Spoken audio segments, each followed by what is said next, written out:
Manakbo ako.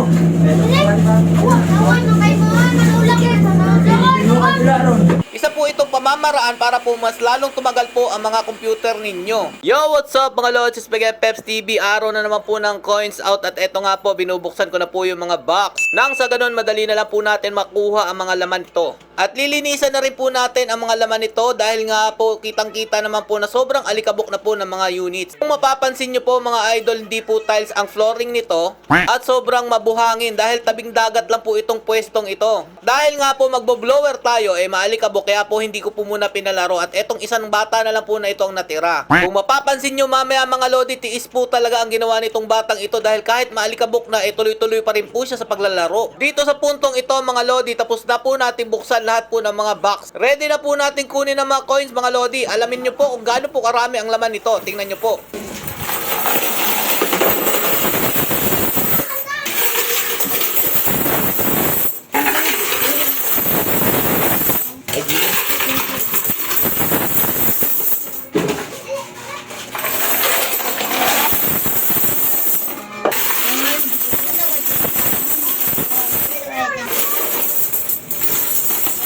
Baka magtaka po kayo bakit may buong 50 pesos po doon kasi nung nakaraan punta ko po dito may nagpabarya po ng 50 pesos. Kamera mo na ba? Dahil hindi na nga po kasya doon po sa lagayan po ng ice cream na 3 liters mga lodi, dito ko na po sa pulang lalagyan ko po nilagay.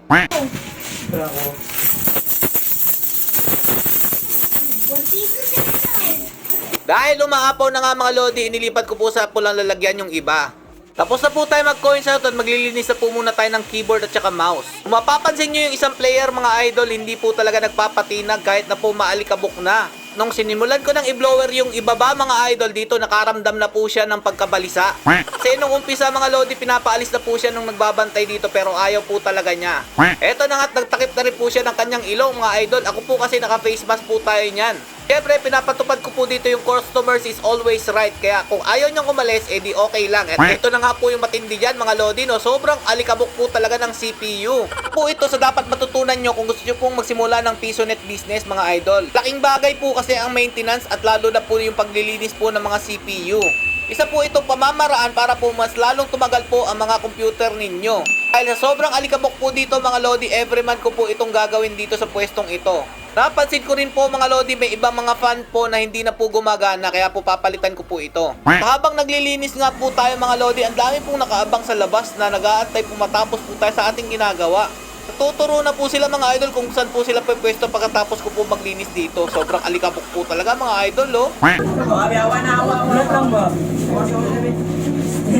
Ganyan na ba kayo? Manakbo ako.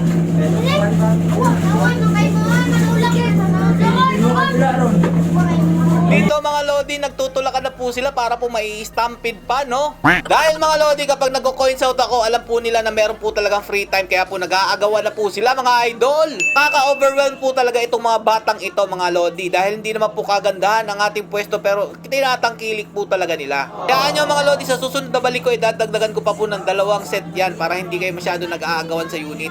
At eto na nga mga lodi, nagsipasukan na po yung nagpa-reserve kanina. Nagpapasalamat din po pala ako dito kay John Lee, siya po talaga nagbabantay dito. Siya po ang nagbubukas at nagsasarado, naglilinis po ng pwestong ito mga lodi. Kaya po meron po siyang 10% kada po coins out namin dito.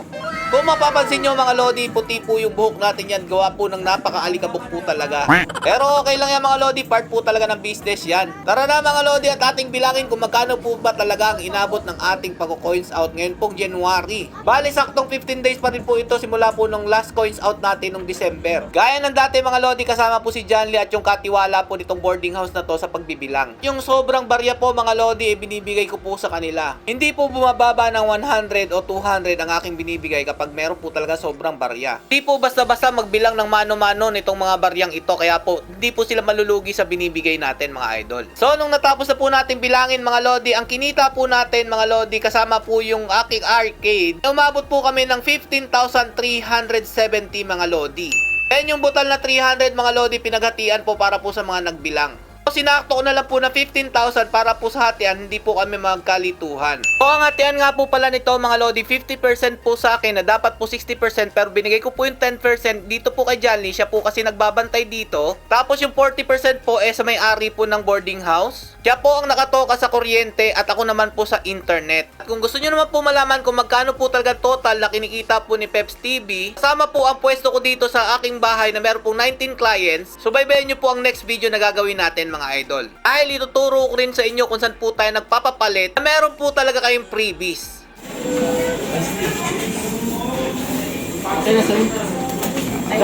So hanggang dito lang po muna tayo mga idol at ayusin ko po muna itong arcade. Stay safe mga lodi, kita-kita po sa susunod na video. Peace!